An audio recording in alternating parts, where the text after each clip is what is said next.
Sometimes the real meaning of a movie goes over your head, and that's okay. Unfortunately, some of us make a living talking on the internet, which means we can end up broadcasting our lack of understanding on a rather grand scale. So, who's ready to talk about obsession?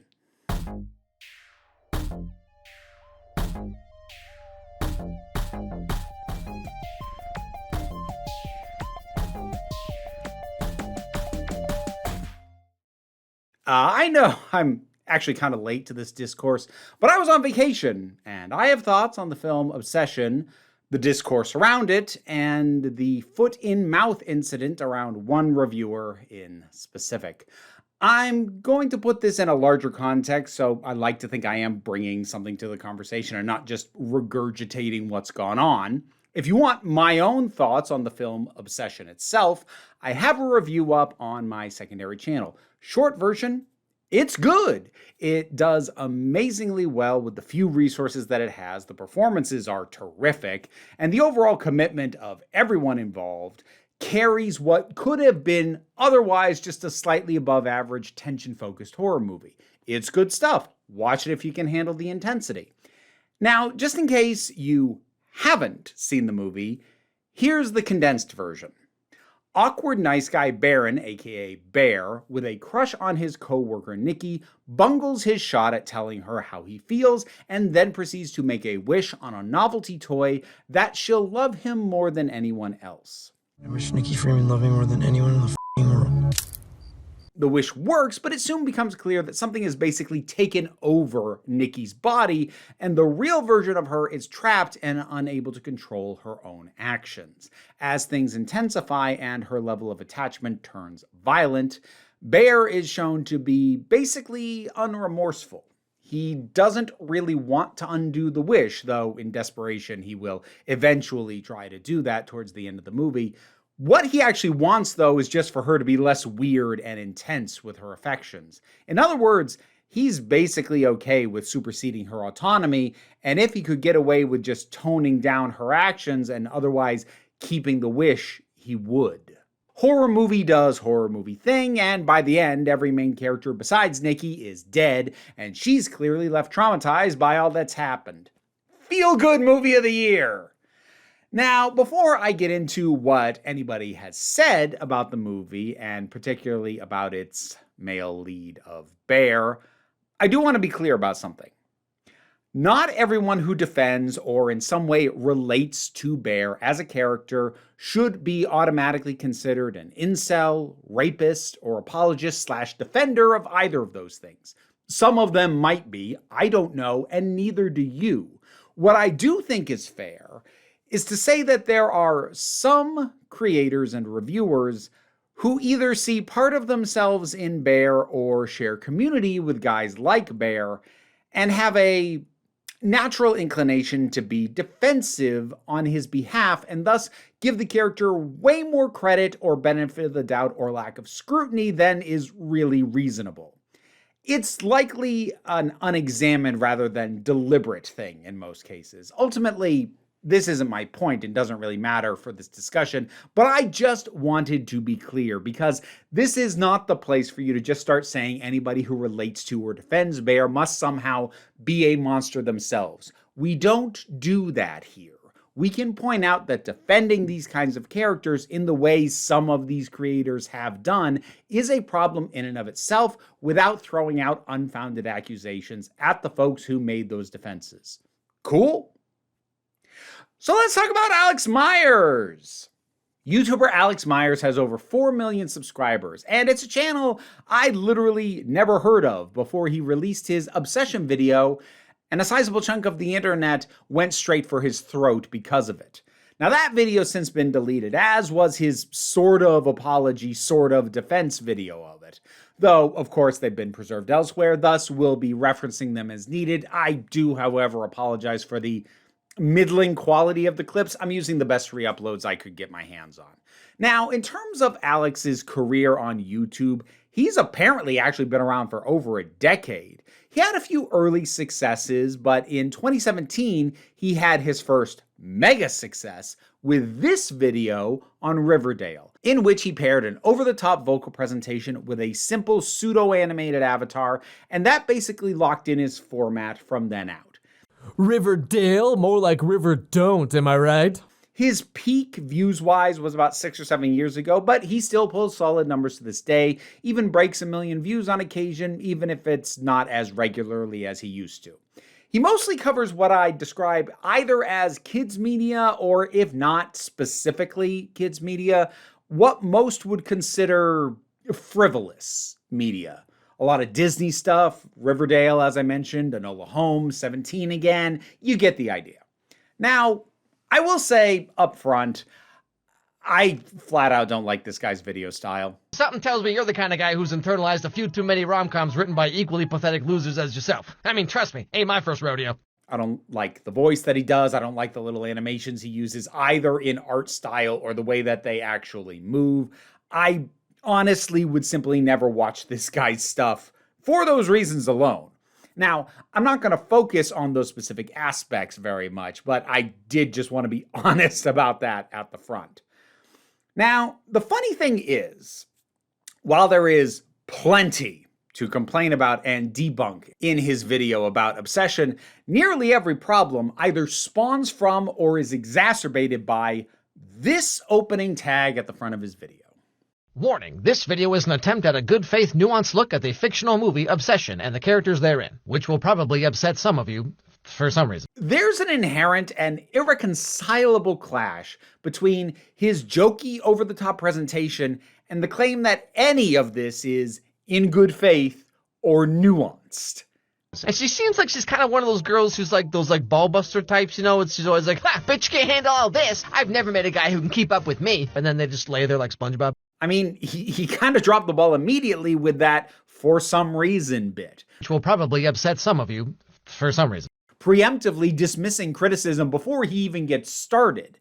Now, his later apology video also did not help. And it's actually that video that I'm going to filter this discussion of his original video through. Partially because the first video that he made has been very thoroughly picked over at this point, and I think there's actually more meat focusing on the apology, besides which the stuff he's apologizing for will let me reference the original about as much as I need to for my purposes. I know other folks have talked about how the things that he says in that original video are part of a larger pattern of certain recurring things that he has said in videos when he talks about women particularly, and that's certainly a valid point to make. I'm not going to go down that road, though, just because I don't have the spoons to go through enough of his stuff to get that greater picture or grander context about him specifically. Plus, I don't want to focus on just him and want to expand the scope of this video out beyond just him.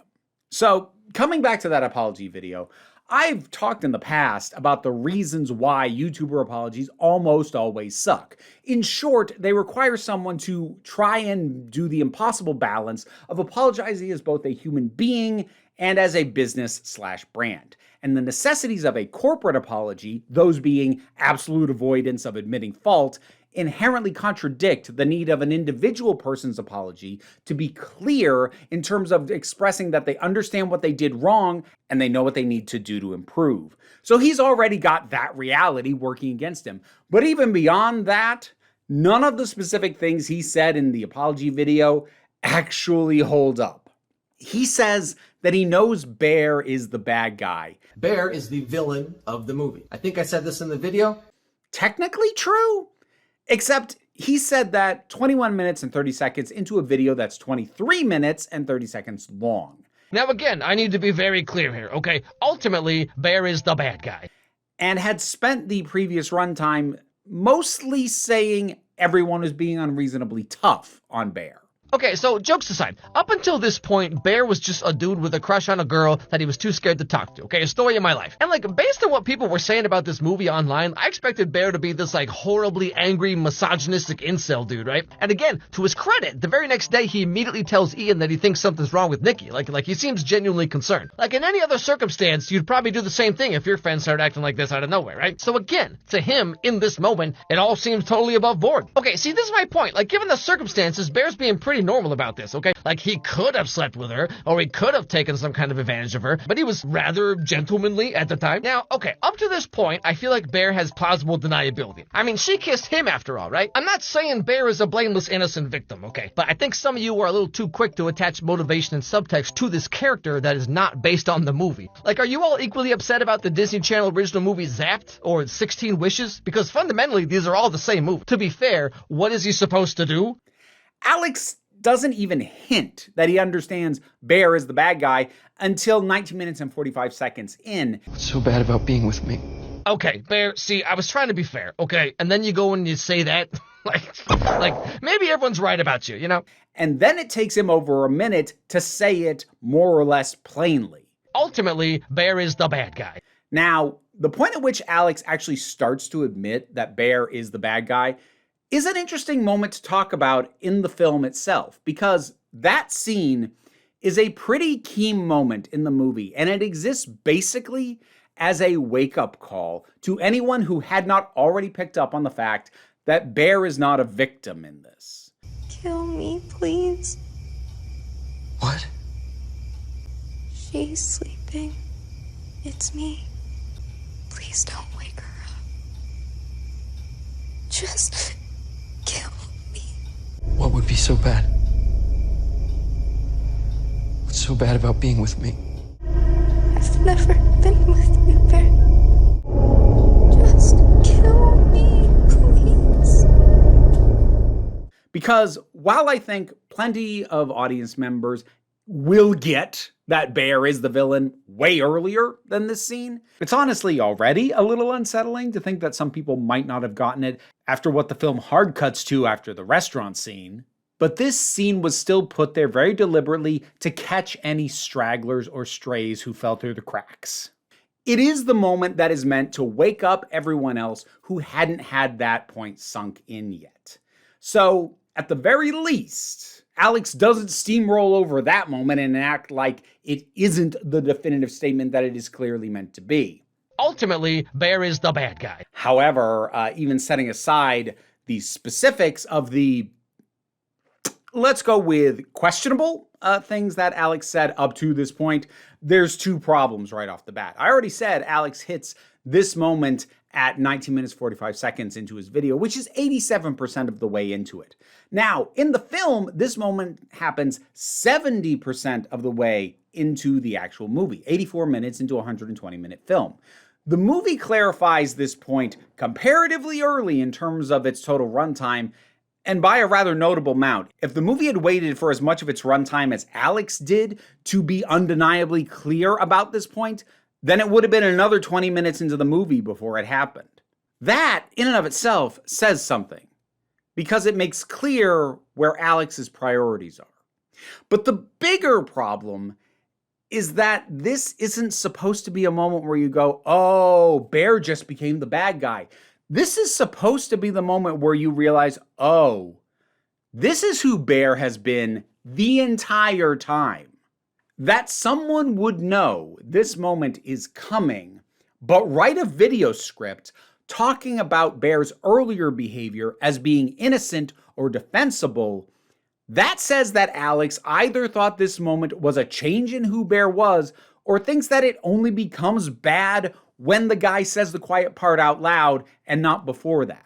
Because the thing is, Alex isn't completely wrong that taken in isolation, Bear's earlier behavior could have been written off, defended, or at least partially explained.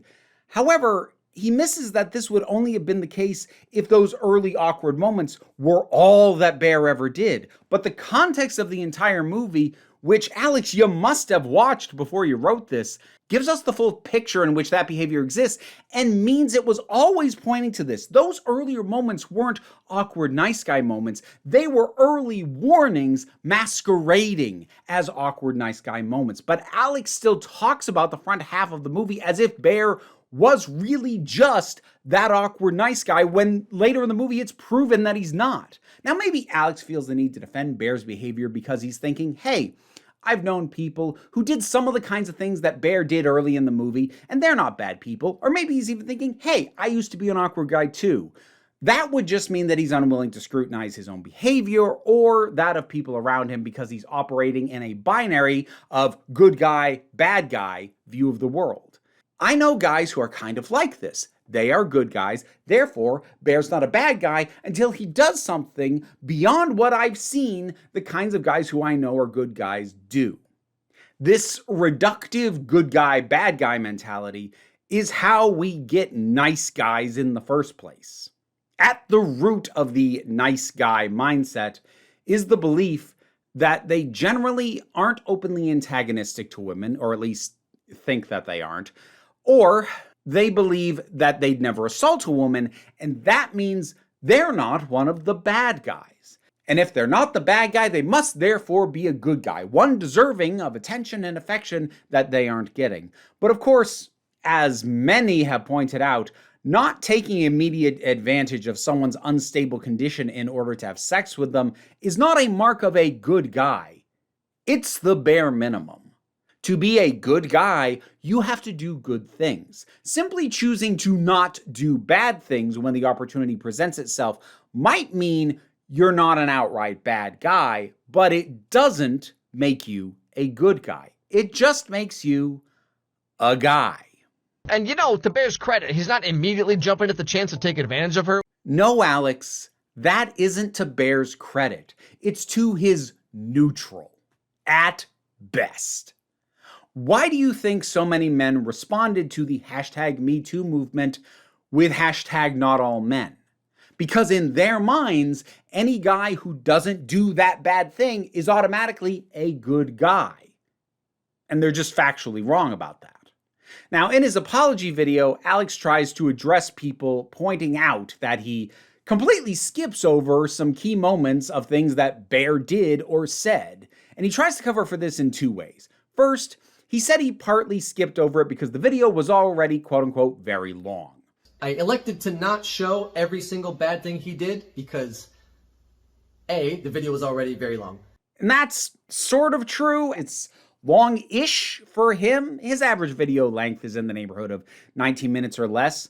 But he also says, I tried to make it clear that from the diner scene onward, he is bad. Which is just not true. First of all, I think he actually means the restaurant scene because the diner scene is literally scene one. But anyway, while he does mark the restaurant as a turning point because it is the point at which Bear absolutely realizes that the wish worked and there is no other explanation for how Nikki has been behaving, Alex still spends an entire stretch openly defending the guy and trying to do takedowns of criticisms towards Bear. Now, okay, up to this point, I feel like Bear has plausible deniability. He does finally start to realize that the wish actually worked. But even then, literally every rom-com is about trying to find a way to get the other person to like you, or you manufacture a meet cute or whatever, right? He specifically wished that Nikki would love him more than anyone, which is literally what everyone who has ever had a crush wants. As if half the girls who saw this movie haven't wished the exact same thing before.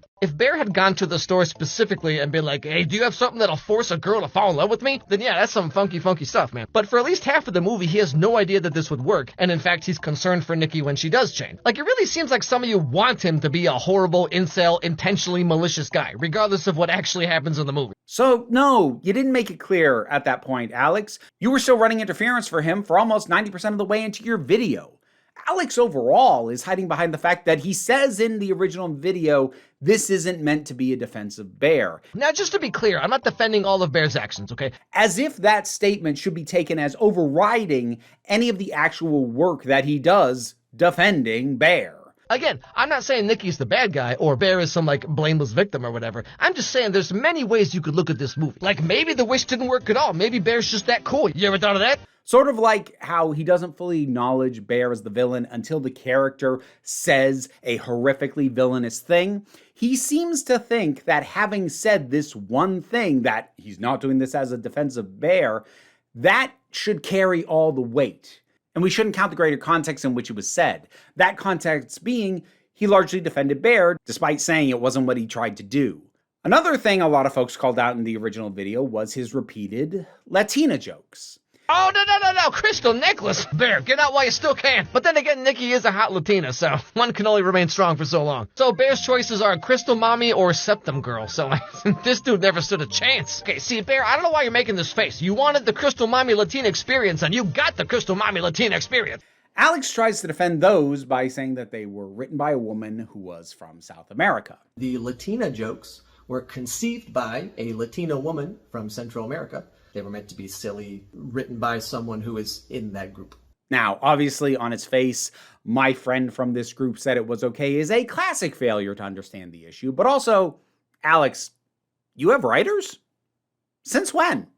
You don't list any in your descriptions. There's nobody credited at the end of your videos. The IMDb credits for your show list only 2 other behind-the-scenes people. Now, to be fair, the IMDb credits are obviously incomplete, as they tend to be for most YouTube series, but still, either you have writers that you have never credited, or you just stole jokes from some woman you know and now are throwing her under the bus when it turns out that maybe you can't get away with telling the same jokes because you're not part of the group that the jokes were about, but she was.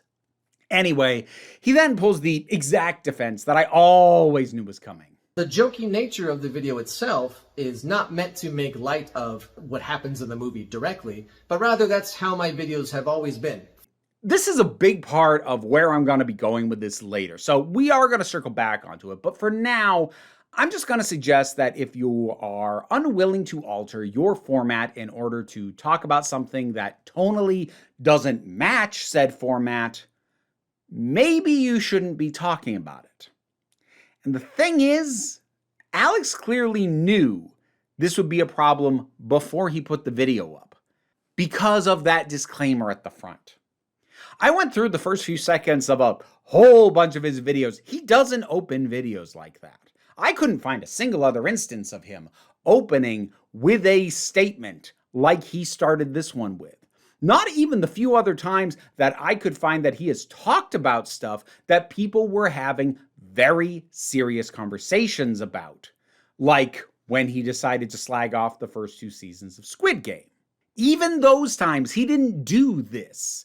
So, Alex, you knew enough to realize that your jokey tone might be an issue, that you put the disclaimer, but you never followed through on the thought and went, maybe rather than risk the misunderstanding, I should just do this differently than I would normally. He was so close to realizing this video was a bad idea, like a hair's breadth away. But apparently it wasn't close enough to stop him from actually posting the thing. And again, just saying that something is in good faith and then launching into an over-the-top jokey presentation just flat out doesn't work. It is pretty much, no, actually, it's exactly like saying, no offense, but, and then insulting someone to their face, and when they get mad at you going, hey, I said no offense. Now, I do want to caution against making this specific guide the entirety of the conversation, because Alex is absolutely not the only guy who didn't get it, including people who praise the movie. Though, I do think it might be true that Alex put his foot in his mouth the deepest and most enthusiastically of the guys who didn't quite get the movie, so I see how he ended up becoming the main target of that discourse. But he is still far from the only one. Now, personally, I can't help but side-eye every single reviewer who unironically described Obsession as a be careful what you wish for story, because while that is the surface level pitch, the entire point of the movie is to dig well beyond that. So if be careful what you wish for is your quick summation of that movie, my natural inclination is to be concerned that you just didn't do much analysis or consider it in very much depth. And you're allowed to do that. You don't have to think of everything deeply, but it does tell me something about the way you approach movies in general and this movie in specific. Because a lot of guys said that exact phrase. It's a typical be careful what you wish for type of horror movie, like Liar Liar, written by Drugs. At the risk of stating the obvious, Obsession is a classic be careful what you wish for fable in the tradition of the monkey's paw or Pet Cemetery. Be careful what you wish for. That's right. It's the classic be careful what you wish for kind of situation. Be careful what you wish for. And yes, before anybody tries to gotcha me on this, I am aware of the fact that a very similar phrase to be careful what you wish for was used on the poster and as part of marketing. It's not the exact same phrase, but it's obviously playing off of and evoking that. But that's the marketing copy. That's the surface level pitch that you use to get people in the door. The movie itself spends its entire runtime showing that, yeah, it's not as simple as that. It's not that the phrase has no bearing on the movie, but it is such a surface level thing to say about it that it really makes me question whether you understood literally any of it. Because I skimmed through a lot of reviews on this movie, and for every one that I showed you where they used that phrase, there were 2 that didn't. So I do still think it is fair game to say that unironically using that phrase to describe this movie is indicative of something, and it's not a good thing. Alex isn't also the only guy who made the rather telling choice to do way more commentary on Nikki's behavior and the broad strokes while insisting on applying nuance to Bear's actions.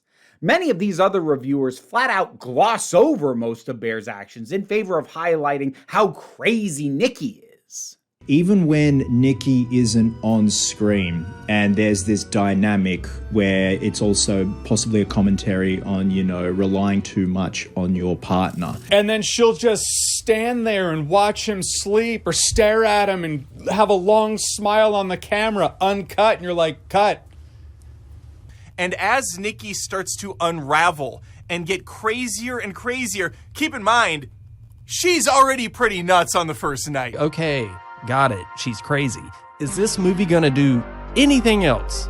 What is this bitch doing? She just likes doing weird ass shit? They don't get that the problem isn't that the one wish Willow twisted Bear's wish.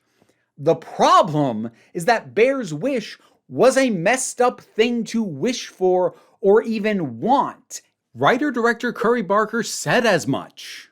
That's the thing that's really funny is that everyone kind of treats the one wish Willow like it's this cursed thing, and I understand why because of the context of the movie. But the thing is, the thing that Bear wishes for is cursed. And yet so many of these guys talk like it was the one wish Willow that's the problem. They get hung up on the way that he worded his wish. I wish Nikki Freeman loved me more than anyone in the fucking world. It should have been a clever phrase that would have been gray enough, like, I wish Nikki Howard was crazy for me. And I actually had people respond to this saying, well, he should have worded his words more appropriately when talking about a woman. And I'm like, he was alone in his car just talking shit to himself. You know what I mean? You got to be a bit more technical and a bit more descriptive. It's like punching a description into ChatGPT. The more descriptive you are, the better the outcome. These guys fundamentally do not get that the one wish Willow isn't evil. The wish that Bear made was. Because we know wishes can turn out perfectly fine. Ian basically makes a joke wish that does not turn bad on him. And we also see this guy in the shop make a casual reference to the fact that he made a wish a while ago and everything seems to be fine for him too. I'm sure that these guys, like Bear himself, do not think the wish that he made is inherently evil because they think of it as, oh, well, I just want her to like me, and they do not consider the fact that that desire negates whatever it is she might want for herself. The healthy version of this desire would be to want to know for sure whether or not the other person feels that way about you. So if you're somebody like Bear with a clear confidence problem, you're no longer wallowing in uncertainty and now you know. But specifically expressing that not as a desire to know how she feels, but for her to have a very specific desire means that you do not consider and are not factoring in what it is she wants, who she is, or literally anything about her. That's what makes the wish evil. Even though Bear doesn't get that, and apparently a whole bunch of other people don't get that either. Because, to be clear, he had no reason to think it would work is not really a defense, and it's one Alex in particular repeats a lot. And he uses a $7 wishing toy that he assumes is not going to work. Bear has, no idea that the wishing willow worked. He has no way of knowing that the toy worked. Why would he think it did? You know what I'm saying? It was $7. I feel like Bear has plausible deniability. I mean, there's no way he would have known the cheap toy would work. For at least half of the movie, he has no idea that this would work. Bear still openly expressed a desire to control and direct the affections of another human being, regardless of what she actually felt or actually wanted. He might think it's harmless because it's a stupid toy and it won't work anyway, but it's messed up that he made that wish anyway for the same reason that it's messed up to point a real but unloaded gun at somebody. Thinking, well, it won't actually do anything, only does so much to address the fact that you still think it was okay to want or do that in the first place. And part of Alex's issue, compared to most of the other guys I've shown clips of, besides being a bigger channel and therefore a bigger target, is that most of these videos that I've shown you, they were made either before the discourse had fully ramped up or were made by people who appeared to be largely unaware of that discourse. Like, they still didn't get it, and if nothing else, that shows a limitation of their own imagination and a lack of understanding of outside perspectives, but they are, by and large, just giving their flawed opinions. Alex, by contrast, is explicitly responding to the discourse he says he's been seeing. Like, based on what people were saying about this movie online, I expected Bear to be this, like, horribly angry, misogynistic incel dude, right? I think some of you are a little too quick to attach motivation and subtext to this character that is not based on the movie. So this, with him, isn't just a case of guy misunderstood media and said a foolish thing. This is a case of guy misunderstood media, saw responses to the discourse from people, nearly all of whom had a very different takeaway from him, and then publicly went, "Am I so out of touch?" No, it's the children who are wrong. Which is just innately worse than just not getting it. He can't claim ignorance of the conversation the way some of these other guys can, and in fact, even did in a few instances. The reason that I went to rewatch it the second time is because of this conversation that people have and whether or not Bear's the villain. I didn't think he was. Alex and the rest of these guys all seem to believe that Bear should only be considered the bad guy if he acted with the deliberate, conscious intent to override Nikki's autonomy. In their minds, he has to intend to cause harm or it doesn't count against him. It's why Alex's defenses of Bear for the first half of the movie hinge on the idea that Bear didn't realize it worked. I think some of you are a little too quick to attach motivation and subtext to this character that is not based on the movie. These guys operate under the presumption that ignorance is innocence. And while I'm certainly not going to say malicious intent wouldn't make somebody like Bear worse than he is, the lack of malicious intent doesn't make him a good guy, because again, we are not operating on a only good guys or bad guys binary. He doesn't get to be the good guy by default just because he didn't know what would happen. This is honestly part of the brilliance of the movie because it speaks to the casual misogyny and the casual depersoning of women that so many guys engage in and don't even realize they do.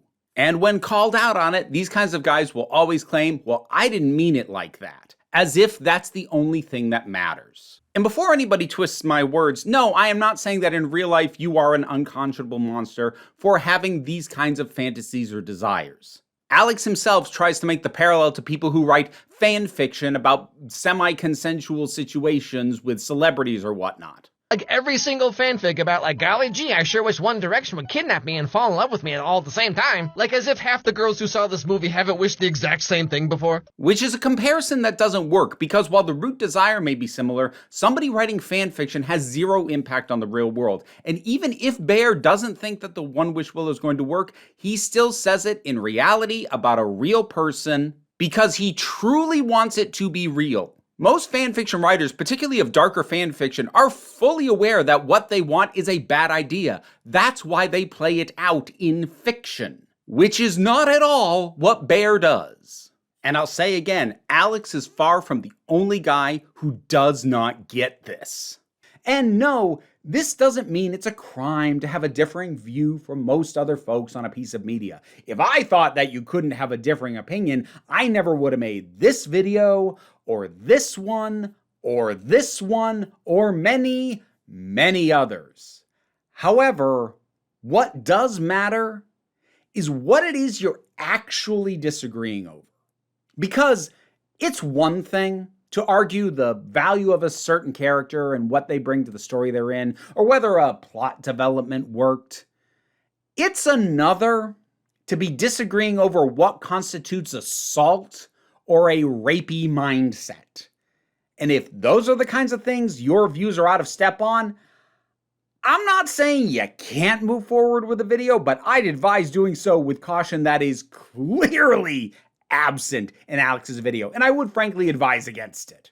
Now, I said we would come back to the overall issue of Alex putting his supposed good faith nuanced video in this overtly jokey format, because I was actually watching Anthony Gramuglia's video on all this, And there was a moment where somebody said, I'm getting Jello Apocalypse vibes and the fact that he feels the Yes. need to do a stupid voice to keep everyone's attention. And I kind of flinched at that, partly because, for the most part, I enjoy Jello Apocalypse, but the comparison also isn't invalid because he, too, is best known for presenting an extremely over-the-top and jokey take on the things that he talks about. Follow Steven as he discovers his powers, such as spitting on people. But the really important thing is that Jello didn't talk about obsession, and I'd like to think that if he did, he wouldn't present it the same way as his So This Is Basically series. Squidward has a crush on Steven's dead mom, Mrs. Marshmallow. She's crazy. Because the subject matter of obsession would be a horrible fit for that format. This, of course, brings to mind the last time an ostensible reviewer tried to use a jokey format to cover a sincere and serious piece of work. The Nostalgia Critics video about Pink Floyd's The Wall. This is pandering like hell. One of the things that is interesting in talking about Nostalgia Critics' The Wall, which I haven't done before, is that it's pretty easy to argue it's not a review. Actually, it's not difficult to argue that the entire Nostalgia Critic project is not a review series. It's a gag and skit show using a review as a format, but it's not actually meant to be taken as a review. And just to be clear, me pointing this out doesn't mean that people weren't right to criticize it. Because whether it's meant to be taken seriously or not, whether it's meant as a joke or not, a bad idea is still a bad idea no matter how you present it, and bad faith analysis is bad faith analysis no matter how you present it. And Nostalgia Critics' The Wall was full of both. I'm just saying there's a part of me that can't help but flinch when I see people call it a review in the course of their criticism. Watching any given Nostalgia Critic video, it becomes nearly impossible to know what opinions expressed by the character of the critic are sincere or just what Doug Walker and his creative team thought would be a funny thing for the critic to say. It's worth noting, Doug actually knows this, because he has a fully separate series of actual movie reviews. There's no Nostalgia Critic branding, he's not in character, the thumbnail format is different, and most tellingly, these are the videos that are referenced for Doug's Rotten Tomatoes critic profile. None of the Nostalgia Critic videos are used as the basis for a Rotten Tomatoes review. And in case you didn't know, YouTubers generally have to apply to get listed on Rotten Tomatoes and then update with their reviews themselves. Rotten Tomatoes doesn't actually go about checking what reviews are on YouTube and listing them. I'm on Rotten Tomatoes, and I had to go through a screening process, and any review I have up there is one that I actually had to submit a listing for. Now, to be fair, not being listed on Rotten Tomatoes doesn't make somebody not a critic. And to be even more fair, Alex Meyers doesn't have a critic profile on Rotten Tomatoes and didn't even call his own video a review, not even in his apology. So he likely doesn't think of himself as an actual critic and arguably has never presented himself as one. But then there's that damn disclaimer at the front of the video again. Warning, this video is an attempt at a good faith nuanced look at the fictional movie Obsession and the characters therein, which will probably upset some of you for some reason. This disclaimer says to the audience, I'm being serious and in good faith, when it probably should have said, don't take anything I say too seriously because this is not a serious video. I'm just some guy mouthing off and making jokes as I do.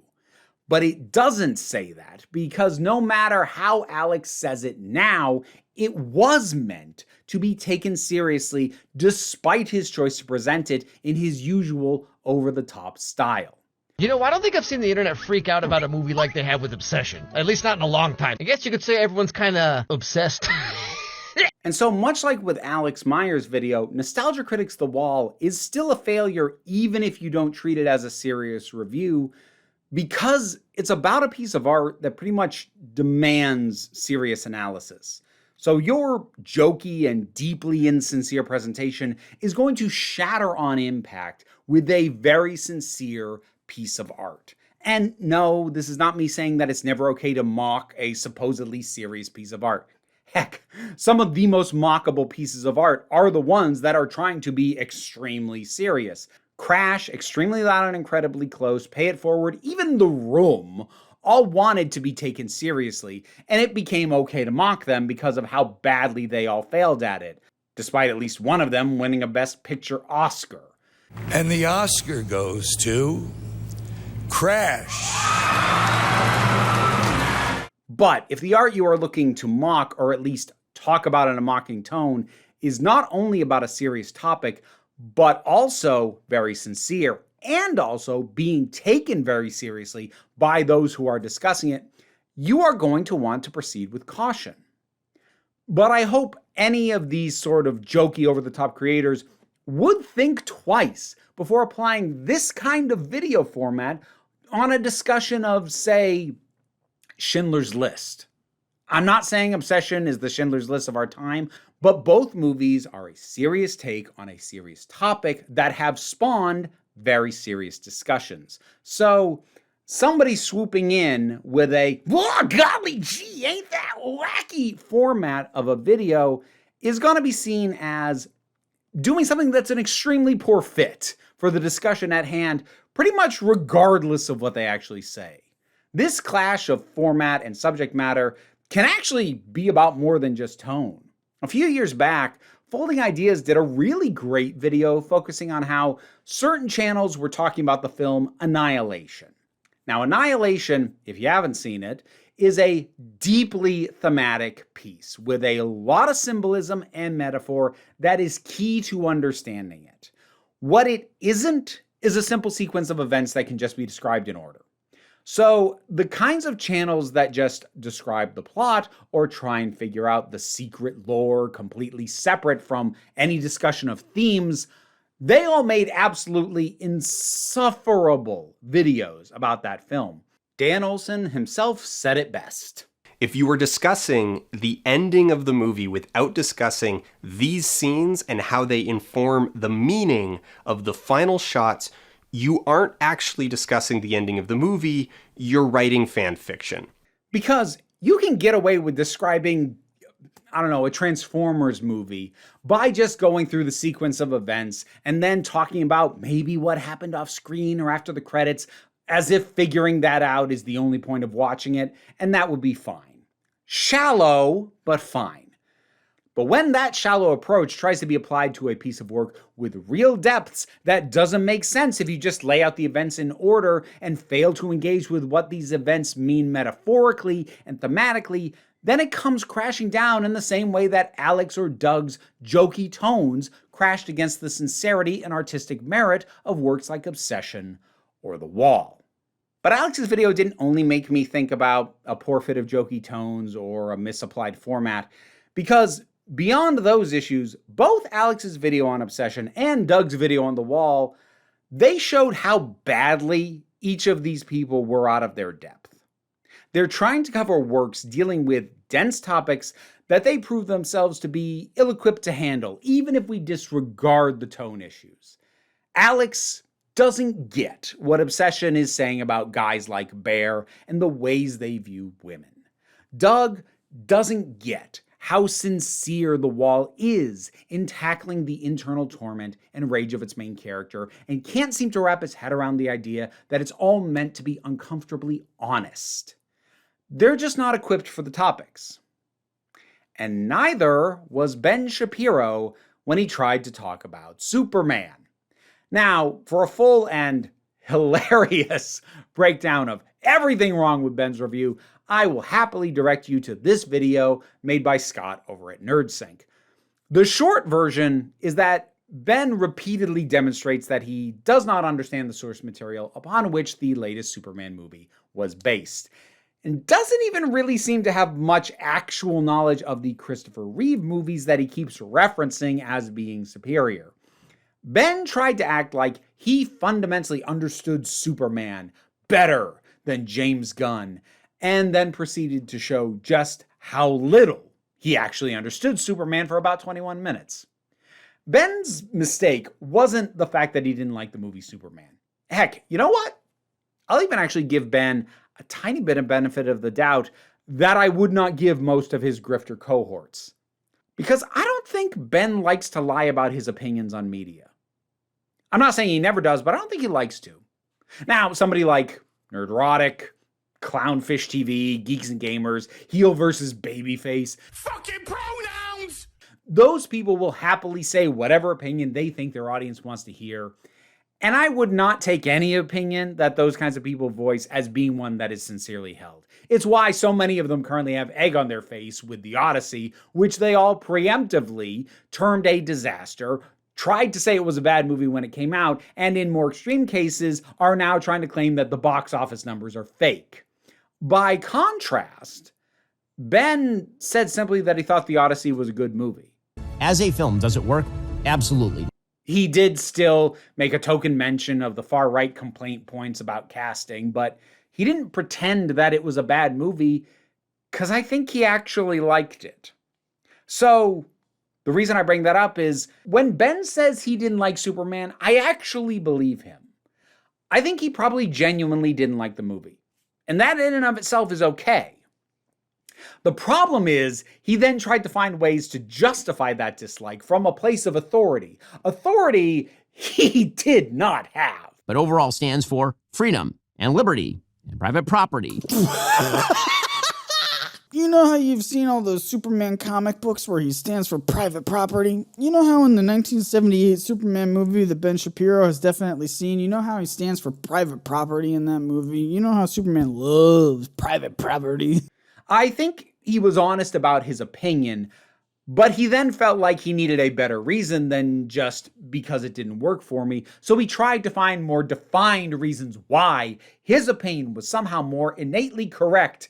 And the result was that a takedown of his review got nearly 3 times the views of his actual review. So the question that I'm kind of building up to is, do creators and reviewers need to just stay in their lane, not step outside of their normal topics, stay inside their areas of comfort and or expertise? I don't make a lot of videos about horror stuff, but I mean, a semi-rom-com about a nerdy loser guy who gets the girl at the end. Well, this sounds like a nice, wholesome movie. Well, I've kind of been hinting towards my answer on that, and not necessarily. But it's incredibly important to be upfront when you're stepping out of your lane. This is something I actually have to do semi-regularly over on my secondary channel, where my commissioned reviews go up. Because sometimes folks over on the Patreon will commission me to review something from a genre I don't know, or from a culture I don't know, or something that just has completely different frames of reference than I have. And if I don't make clear my own limitations on those issues at the start of those videos, I would run the risk of coming across like I think I know what I'm talking about when I know that I don't. Of course, that comparison might not actually be fully fair, because I suspect most of these guys didn't realize quite how far out of their depth they were trying to go when tackling these things. So instead, I will compare it to my experiences talking about the series Lovecraft Country. That was a show I really wanted to love. And some of it I very much did. First episode was phenomenal. Third episode was excellent. The 7th episode was pure gold. And the finale, it wasn't amazing, but it was solid. However, in between those episodes, stuff kept not landing right for me. And in some cases, actively turning me off the show. And while some of it I was able to explain in ways that people seemed to get where I was coming from, as the series and my reviews went on, I found an increasing number of comments basically telling me that I didn't get it and that my criticism showed my ignorance, especially where some of the aspects of race, which is a very heavy theme in that show. Whether I agree with that assessment of my videos or not, it's flatly true that aspects of Lovecraft Country were going over my head. And seeing how much the show meant to other people made me feel like my voice wasn't really adding anything worthwhile to the conversation anymore, if it had ever been. So I stopped covering that show. Briefly, as it turned out, because when the finale happened, I did actually come back to talk about that, and then there wasn't a second season. But my point is, I did still walk away, because even though I didn't realize I was going to be out of my lane or out of my depth when I started reviewing that show, it still became more and more clear to me with each episode that that was exactly what had happened. And If I were to actually rewatch those reviews, which are nearly 6 years old now, I suspect I'd probably find plenty of issues with how I talk about my thoughts on that show, if not with those thoughts themselves. At this point, I have enough distance from all that I can take the lesson of acknowledge your own blind spots as best you can at the start of videos where that applies, and just try and do better, which is what I've been striving to do since. And I mean, I suppose in an ideal world, that would be the lesson for someone like Alex Meyers. Though, if, and it is a big if he ever does take that lesson, I expect it'll also need some time to percolate before he's ready to digest that. Because deleting the videos like he did feels more like an, this is too stressful move than a, oh, I fucked up move. And to be clear, trying to cut off a stress point does have some validity to it. I've shut off comments on a handful of shorts because things got to the point that I just couldn't deal with it anymore. But again, that move to delete the videos feels, to me at least, more like Alex wants to move on because he didn't like how this felt, and less like he sees this as a growth or learning opportunity. But look, who knows? Every now and then people surprise you in the good way. I can't rule that out. And I really just don't want the conclusion of this video to be stay in your lane. Because all that encourages is stagnation and lack of personal or artistic growth. If all you ever do is what people expect from you, then you're just spinning your wheels forever. Now, I don't know if Alex Meyers is an artistically ambitious person. But I know that Ben Shapiro is, and Doug Walker at least used to be. Regardless of any of their skill or lack thereof, it is good for anyone with an artistic spirit to try new things, step out of their comfort zone, and yes, veer out of their lane. But for crying out loud, you have got to be aware of your own limitations and do what you can to either offset and account for them, or failing that, at least be upfront with your audience about what those limitations are. Because when you open with this...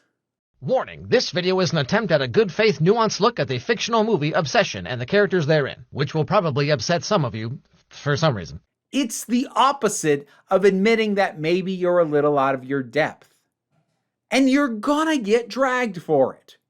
Alex made a really terrible video about a movie he did not properly understand. And like I said, some are making an argument that it's actually consistent with stuff he's been doing and saying for years. And if that's true, the realistic odds of him growing and learning from this rather than just going back to his usual beat and keeping his head down are slim to none. But even if he doesn't learn from this, maybe others can. And I like to believe this, if only because I'd like to see more come out of all this than just everybody coming to the conclusion that this specific guy sucks. This stuff doesn't happen in a vacuum. And more of us are vulnerable to making similar fuck-ups than we want to admit. Don't ever think that you are above making the kinds of mistakes that Alex made. Because if you think that, that's when it becomes all the more likely that you're going to slip in a very similar way. And I don't want that for you.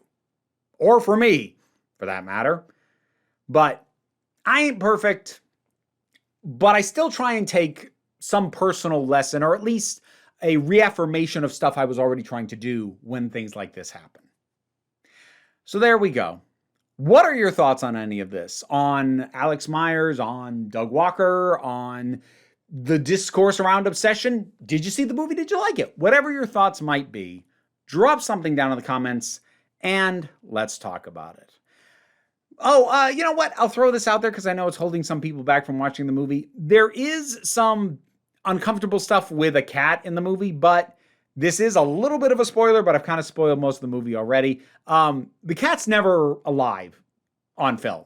Like literally ever. The first time we see the cat's already dead. So you're not going to get attached to a living cat that then has stuff happen to it. And actually, it's one of the areas in which the film kind of shows its budget, because despite them doing their best to film it in a way that it doesn't become obvious, it is still very clear that it's just a plush cat. And it's, it's not even a realistic looking cat. So if that was a thing holding you back, take what I've just said on board and maybe you'll be okay with it. Because normally pet endangerment and messed up stuff with pets makes me uncomfortable, but I was okay with it here because, again, we never saw it alive and that was clearly a plush.